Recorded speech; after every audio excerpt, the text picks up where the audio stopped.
السلام علیکم۔ 16 سے 20 مارچ کے دوران لگاتار بادل بننے کا سلسلہ شروع ہوگا جو سندھ بھر کو متاثر کرے گا۔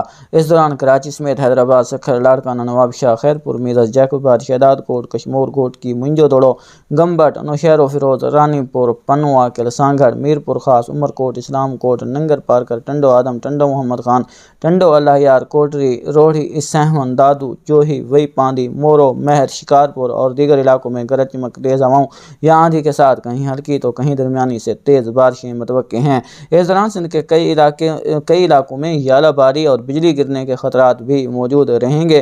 اس دورانیے میں جب بھی گرج چمک ہو خود کو محفوظ رکھنے کی کوشش کریں، بلا وجہ کھیتوں میں نہ جائیں اور کھیت میں کام کرنے کے دوران گرج چمک شروع ہو جائے تو خود کو محفوظ رکھنے کی کوشش کریں، کیونکہ ہر سال کئی جانیں بجلی گرنے سے اپنے پیاروں سے بچھڑ جاتی ہیں۔